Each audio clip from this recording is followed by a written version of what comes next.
Encara no clarejava aquell diumenge 19 de juliol, quan es va encendre el dia de l'espiral de foc.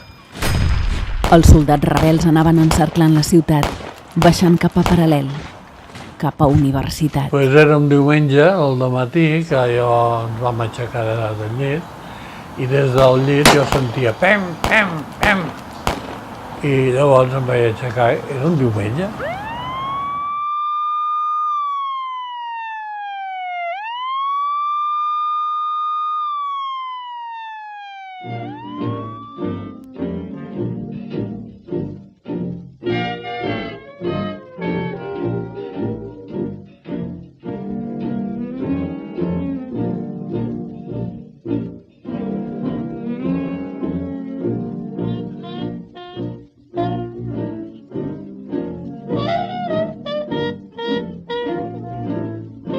Som en un barri amb una forta tradició obrera aquí a Barcelona, el Poble Sec.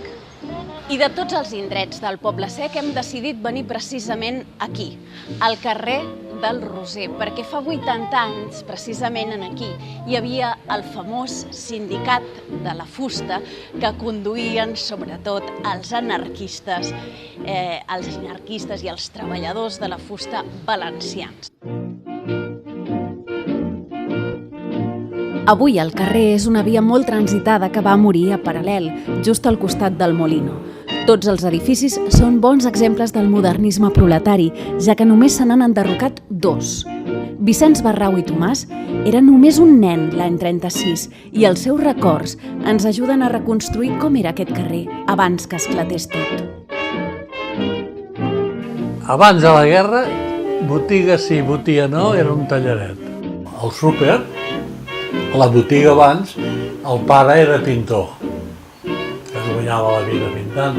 I el nano, que ja és mort, era de la nostra edat, era el capità Aranya, que sempre sortia al carrer amb una espasa i un barret de paper, a l'ataque! I nosaltres carrer amunt i carrer avall. No es movia de la porta al punyetero. I més amunt hi havia el capità Formiga, i bueno, tot teníem el nostre nom. A mi em deien Vicent, a l'altre era el Botella. I de sobte...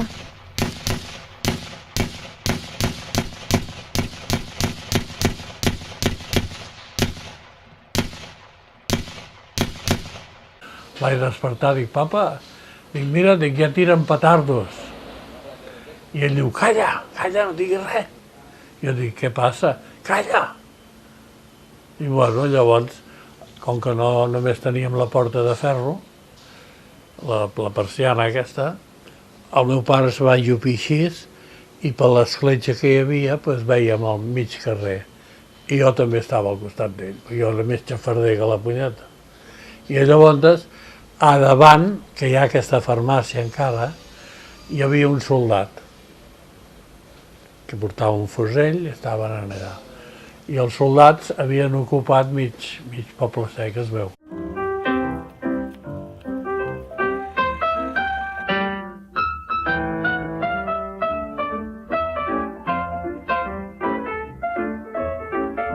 Aquest és un dels 2 únics edificis del carrer que es van enderrocar després de la guerra. Aquí, durant el conflicte, hi havia el Sindicat de la Fusta, on tenien el seu quarter general els afiliats a la CNT del Poble Sec. Però resulta que llavors venien els de la CNT i els de la FAL amb aquells cotxes tan grans que els havien apoderat dels cotxes, que eren de casaments i coses d'aquestes, i nosaltres érem 4, que jo era el més petit i ells eren més grans. I llavors estàvem aquí d'allò, mig jugant, i els més grans hi obrim els cotxes. I obríem els cotxes, de davant miràvem, obríem el de darrere, aixecàvem els asientos i estava ple de pistoles i tabaco i de tot en allà dintre, i metralletes, jo què sé, i els vidres dels cotxes tots trencats. Un mocador lligat aquí al coll, un sombrero d'aquests fets com de punxa, amb una borla alguns i els altres que eren mando posaven borla i el canó no. Amb una caçadora amb les solapes en així, de color un verd molt claret, i aquí les insígnies i les medalles que portaven. Un cinturó i els pantalons. Pantalons d'aquests mig arrugats amb unes botes.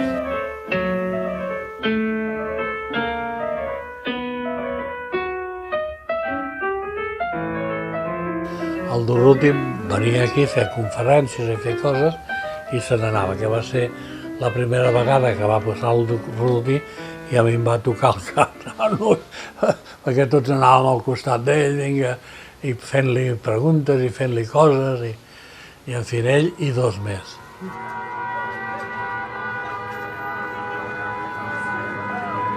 Quan venien a bombardejar aquí, doncs tallaven la llum i tocaven les sirenes, i teníem a davant de casa, davant del que era el sindicat, a davant teníem un refugi.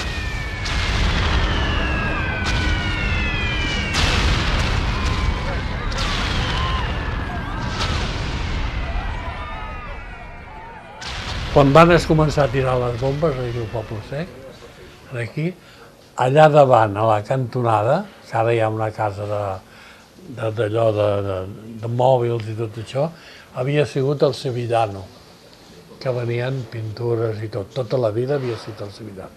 I allà davant parlava un autobús que en deien el Roca, que anava fins a la Torrassa.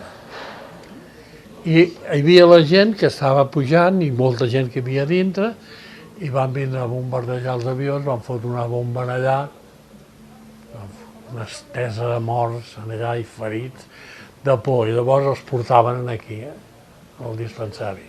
I la meva mare va sortir corrents, com altres dones, a agafar els morts i ferits, portar-los a la cera, posar-los a la cera i deixar-los ben tapats i ben d'allò.